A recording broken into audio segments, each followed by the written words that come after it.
David was our greatest king. The Messiah will be born here just like David was born here. We keep waiting for the Messiah to get rid of these Romans. They're a lot of trouble. But David was just a little boy when he was anointed to be king by Samuel. And he was the youngest of all of his brothers. So that meant that he had to do the job that nobody else wanted to do. Are you the youngest? Everybody else tells you what to do. But David got to take care of the sheep. And that was a pretty bad job because, you know, sheep stink really, really bad. And they're not very smart. So you had to protect the sheep because if a wolf came up to a sheep and started eating on them, the sheep would just stand there. Would you just stand there if a wolf started to chew on your leg? See, you're smarter than a sheep. So if you were going to take care of sheep, you had to learn one of these. Slingshot, very good. You put a stone in here and spin it around and learn how to use it. You can stone throws and hurt something. David got so good that he could kill a wolf with one stone. He practiced, and he got stronger, and he could kill a lion. And it wasn't too long before he got even stronger still. And so good, he could kill a bear with one stone. And one day, David's father came to him and said, "Your brothers were with the army of Israel, fighting a great battle against the army of the Philistines.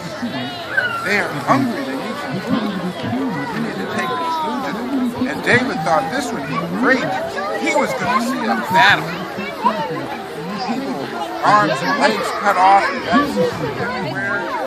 Our boys like that stuff. And so he ran as fast as he could to where the battle was. And when he got there was nothing happening. There was no battle. The army of the Philistines were on one hill just sitting around looking at each other. Across the army of Israel, all the soldiers just sitting around. The only thing that was happening was down in the valley. There was a great, big giant named Goliath. He was over 9 feet tall. His sword was this big.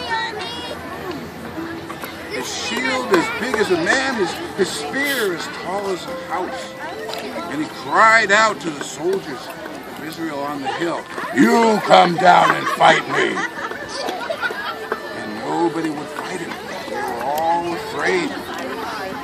David said, "I don't understand. Our God is Yahweh, the God of Israel. We shouldn't be afraid of anything. I'll go fight that giant with my sling." David went down into the valley, and there stood Goliath in front of him. Goliath looked down and said, "Go home, little boy, before I eat you for lunch." But David wasn't afraid. God was with him. He found a really good stone. He started swinging his sling.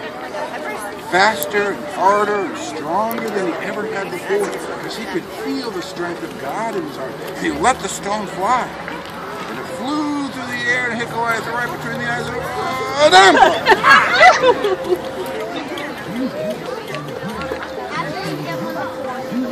Right there.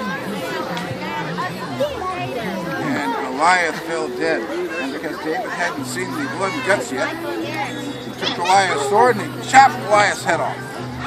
And all the soldiers of Israel cried out, "How great is Yahweh our God and our deliverer!" And all the soldiers of the army of the Philistines cried out, "Oh, my God!" And they all ran away. So, God is with you, and God is with you.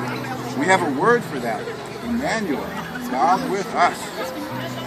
You don't need to be afraid of anything, not even a big old ugly stinking giant. And that's the story of David and Goliath. Thank you.